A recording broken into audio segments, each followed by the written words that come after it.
My name is Sanjana Joshi, and I'm going to talk about women empowerment in India.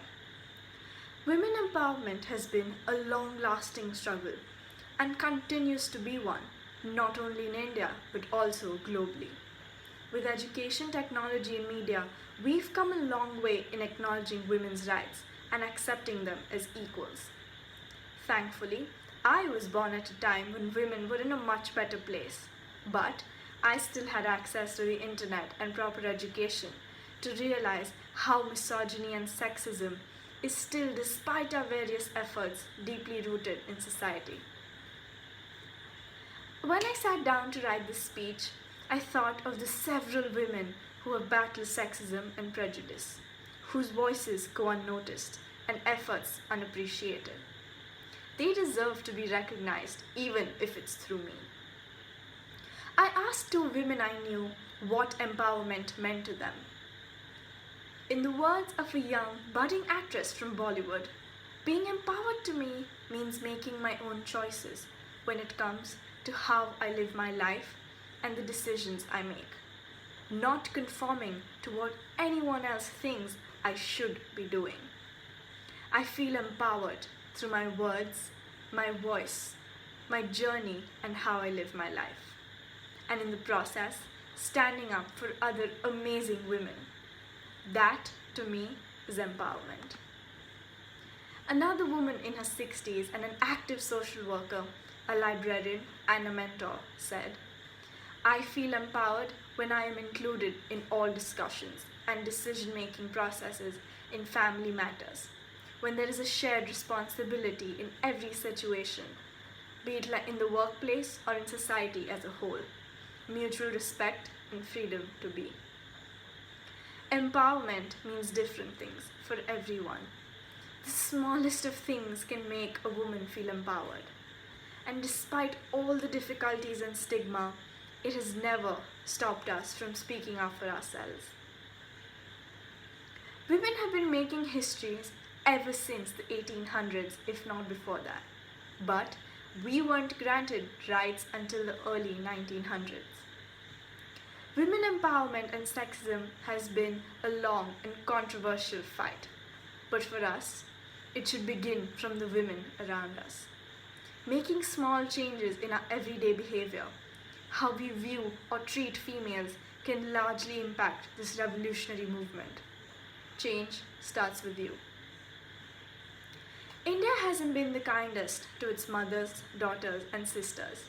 But as a woke or aware teenager on social media, I see that it has greatly evolved and made an active effort to make itself safer and more accepting. There's so many advocating for change, not only women, but people of all genders. However, I still see Instagram stories of women from abusive families, survivors of violence, and many more. Most break my heart. But the other day, while I was scrolling through a page called The Indian Feminist, I saw stories of acid attack survivors who had transformed their lives and felt empowered to be women, to be themselves. Experiences like these keeps the spark of hope alive in us, the spark that India is growing. Empowerment through education. Educating women, especially those in the rural sectors, about their rights, not just as females but as humans, is crucial. It's the need of the hour. For a country that worships goddesses and refers to it as Bharat Ma, we are way behind our time with reference to respecting them.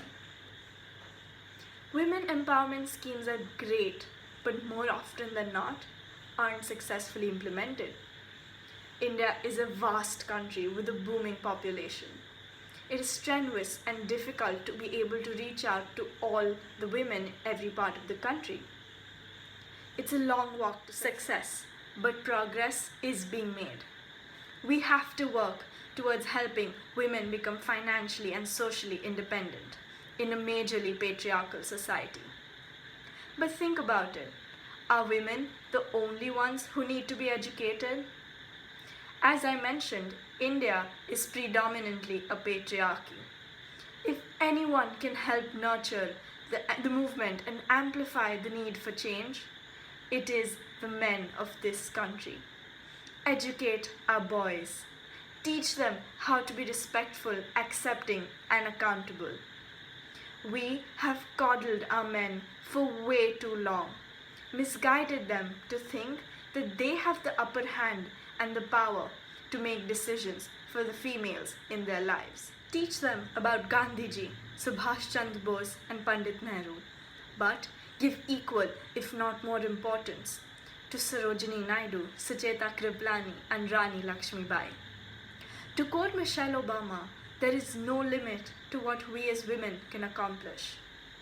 Quotes like these, the names of powerful women, should resonate in classrooms and households so that little girls have the opportunity to idolize empowered women who made a difference and changed the world, even if it was in their own little way. Thank you.